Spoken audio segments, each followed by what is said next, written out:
Out of gear. Understanding this unique phrase in English. Hello, everyone. Welcome to our channel, where we make English language learning fun and accessible. Today, we're diving into an interesting phrase, out of gear. This phrase can be a bit tricky, but don't worry, we'll explore it together and make it crystal clear by the end of this video. The phrase, out of gear, actually comes from the world of mechanics, specifically relating to vehicles. A gear is a part of a machine that helps to transmit or modify motion and force. In a car, being in gear means the car is ready to move, as the gears are engaged. Conversely, being out of gear means the gears are disengaged, and the car won't move. This literal meaning sets the stage for its more figurative use in everyday language. In everyday English, when someone says they are feeling out of gear, they don't mean they're literally a car. Instead, they're using the phrase metaphorically to describe a state of being disengaged, unfocused, or not fully functioning in their usual manner.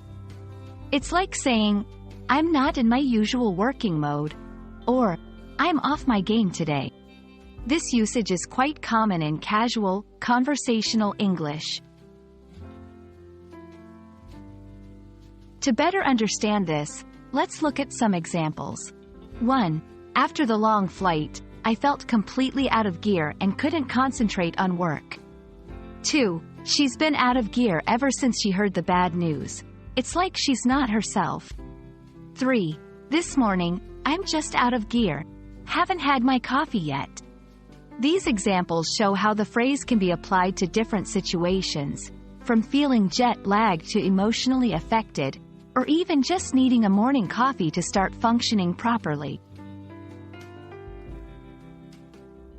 Interestingly, you might also hear variations like out of sync or off track. These phrases carry a similar meaning, indicating a departure from one's normal state or routine. It's great to know these alternatives for a richer vocabulary. I hope this video has put you in gear for understanding and using the phrase out of gear. Remember, it's all about context and the figurative use of language to express states of mind or being. Keep practicing, and soon you'll be using English phrases like a pro. Thanks for watching, and see you in our next video.